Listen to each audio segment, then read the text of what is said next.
Kimahli here from Rainbow Railroad.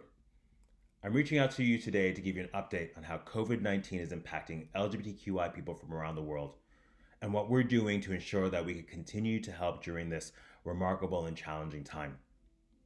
But first, to all of you, from our supporters to those seeking assistance and those directly affected by the virus, I'm thinking of you. And just listening to this message shows how much you care about the work and our community. And I thank you from the bottom of my heart for your continued support. As you can imagine, the spread of this virus compounds an already difficult situation for many LGBTQI people from around the world. As an organization that directly works with human rights defenders, many who put their lives at risk, we are acutely aware of the fear that LGBTQI people face on a day-to-day basis because of state-sponsored transphobia and homophobia. And now, on top of everything else, they have to live in fear of this disease. And that fear is not unfounded. We know that LGBTQI people are more likely to live in poverty, meaning limited access to just basic health services.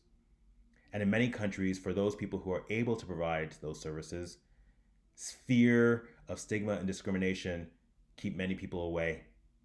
And that's especially true of the trans community. We know this because it's happening right here in our local communities in North America and Europe, where even though we have access to more resources, LGBTQI people living in poverty or paycheck to paycheck desperately need support. I've been incredibly moved right now by the numerous online resource sharing and fundraisers people have been creating to provide those desperately in need a lifeline. However, I could also tell you that in the over 70 countries that criminalize same-sex intimacy, those services are not available. So let me be clear. LGBTQ people from around the world will be disproportionately experiencing the negative impacts of this pandemic. And for how long, we just don't know at this point.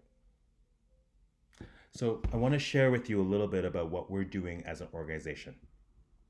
First and foremost, we are preparing to triage a likely spike in requests from around the world. Last year, we fielded over 2,800 requests, and that number will definitely increase this year.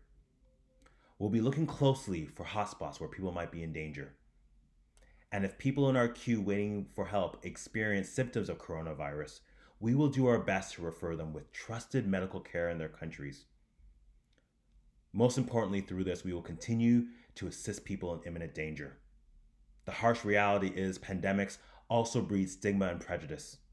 We've seen this in the past. We also know that right now with border closing, the ability to move people out of country is nearly impossible. But that doesn't mean we're not going to be looking tirelessly for other alternative means for support. Because our work cannot and will not stop. So in the days and weeks ahead, I will keep you regularly updated on our work, how the pandemic is affecting our operations, and what we're doing to help people most in need. I hope we could continue to count on your support. One thing I'm certain of is your unwavering commitment to Rainbow Railroad and the people we are trying to help. I'm optimistic because we've seen in history the remarkable ability of people to rally together to help those desperately in need, even during their darkest hours. Our ability to remain interconnected, even though our borders are temporarily closed, will see this through this crisis. We are all in this together. I'm wishing you and your loved ones good health throughout all this.